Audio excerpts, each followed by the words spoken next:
একদিকে যখন এই যুবসাথী প্রকল্পে একেবারে সময় এগিয়ে নিয়ে এসে আজ থেকেই ভাতা অ্যাকাউন্টে ঢুকে যাবে তার কথা ঘোষণা করলেন মমতা বন্দ্যোপাধ্যায়, তখনই আবার প্রাপ্য ডিএ, বকেয়া ডিএ কবে পাবেন রাজ্য সরকারি কর্মচারীরা, সেই প্রশ্ন আরো জোরালো হচ্ছে।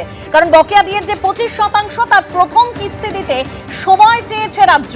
31শে ডিসেম্বর পর্যন্ত সময় বাড়াতে সুপ্রিম কোর্টে আবেদন, আরো সময় চেয়ে সুপ্রিম কোর্টে গেল এবার রাজ্য সরকার।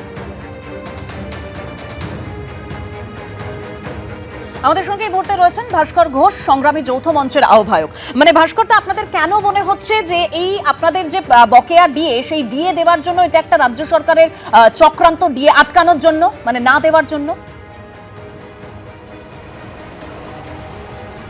না, এটা তো মনে হওয়ার কিছু নেই, এটা তো বাস্তবতা। যেখানে বাস্তবতা থাকে সেখানে মনে হওয়ার কোনো কষ্ট কল্পনার কোনো জায়গা নেই। না দেওয়ার জন্য এবং সুপ্রিম কোর্টকে মান্যতা না দেওয়ার জন্য যত কিছু করার এই সরকার করে চলেছেন, তাতে বিভিন্ন রকমের মিথ্যাচার, যেগুলো না করলে পর একটা রাষ্ট্রের ভালো হতো, একটা রাজ্যের ভালো হতো, তার কোনো কিছু করতে তারা কসুর রাখছেন না। তারা গতকালকে গিয়ে পরে বললেন যে তাদের নাকি অর্থের সংস্থান নেই, এই রাজ্যের নির্বাচনের জন্য প্রচুর খরচা আছে, সেই কারণে ভোটের জন্য প্রচুর খরচা হবে, তার জন্যই সময় চাওয়া হয়েছে রাজ্যের তরফে। শুধু সেটুকুই নয়, তারা বললেন যে শুধুমাত্র সরকারি কর্মচারীরা পাবেন, অন্য কেউ পাবেন না, যারা এডেড আছে তারা পাবেন না। অথচ এই সরকারি যখন মামলা চলছিল তখন তারা হিসেব দেখিয়েছিলেন যে 10 লক্ষাধিক কর্মচারী আছে, তাদেরকে দিতে গেলে 40,000 কোটি টাকার বেশি খরচা হবে, তারা লিখিত সাবমিশন দিয়েছিলেন। আজকে এসে পরে সেখান থেকে ডিভিয়েট করে আবার অন্য গল্প ফাঁদছেন। আমরাও আইনি লড়াইয়ের জন্য তৈরি আছি, কিন্তু এই সরকারকে বর্তমানে মুখ্যমন্ত্রীর ভাষায় বলি যে ইঞ্চিতে ইঞ্চিতে বুঝে নেওয়ার জন্য আগামীকালকে যেমন শহীদ মিনারে আমরা বিক্ষোভ কর্মসূচি ডাক দিয়েছি, ঠিক একই রকমভাবে সমস্ত রাজ্য সরকারি ডিপার্টমেন্টে আগামী 13 তারিখে ধর্মঘটে সামিল হব আমরা।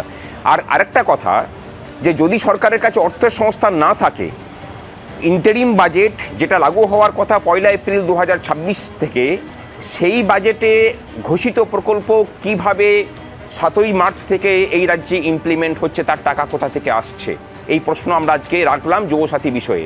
আর যুবসাথী বিষয়ে আমাদের আরেকটা কথা, যুবসাথীর বিরোধিতা আমরা করছি না, আমরা বলছি যে এই সরকার মানে বেকার দূরীকরণে এবং কর্মসংস্থান সৃষ্টি করার ক্ষেত্রে যে ধরনের ফেলিওর হয়েছে, তাতে এই রাজ্যের বেকার ছেলে মেয়েদের হাতে গুটখা খাওয়ার পয়সা না দিলে নেশা করতে তারা পারবেন না। মানে এটা একদম খুব সিম্পল একটা বিষয়। কিন্তু আমাদের কথা হচ্ছে যে এই যুবসাথীর নাম করে এই প্রকল্প 2013 সালে চালু হয়েছিল, তখন এই ভাতার পরিমাণ ছিল 1,500 টাকা। আজকে একই প্রকল্প 13 বছর পরে ঘুরে আসছে, ভাতার পরিমাণ 1,500 টাকাই রইল। আমার এই রাজ্যের বেকার ছেলে মেয়েদের কাছে আমার প্রশ্ন, যে এই 13 বছরে কি তোমাদের লাইফ মানে যে জীবন ধারণের খরচা কি 1 টাকাও বাড়েনি?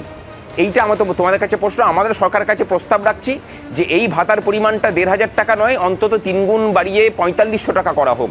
প্রত্যেকটা যুবসাথী যারা হচ্ছেন, এনরোল করিয়েছেন, তাদেরকে 4500 টাকা করে তুলে দেওয়া হোক। এর কোনো প্রকল্পের আমরা বিরোধিতা করছি না, আমরা শুধু চাই যে আমরা পরিশ্রম করেছি, আমাদের পারিশ্রমিকটাকে কেড়ে রেখে এই সরকার নিজের কাছে বন্ধক রেখেছে, আমরা পাওনাদার সরকারের, আমাদের পাওনাগণ্ডা সরকার মিটিয়ে দিক। এর বাইরে অন্য কোনো কথা শুনতে চাই না। আর যদি অন্যতা হয়ে থাকে, একটা কথা শুধু বলে রাখি, ভোটটা কিন্তু আমরাই করাই, বাকিটা ভোটের ময়দানে বুঝে নেব। এবং 31শে ডিসেম্বর পর্যন্ত সময় চেয়েছেন। আপনাকে বলে রাখি যে 31শে ডিসেম্বরে এই রাজ্যের মুখ্যমন্ত্রীর নাম মমতা ব্যানার্জি থাকবে না, এটা আমরা চ্যালেঞ্জ নিলাম। রাজ্য সরকারি কর্মচারীরা চ্যালেঞ্জ নিলাম যে 31শে ডিসেম্বরে এই রাজ্যের মুখ্যমন্ত্রীর নাম মমতা ব্যানার্জি থাকবেন না। এবিপি আনন্দ, এগিয়ে থাকে, এগিয়ে রাখে।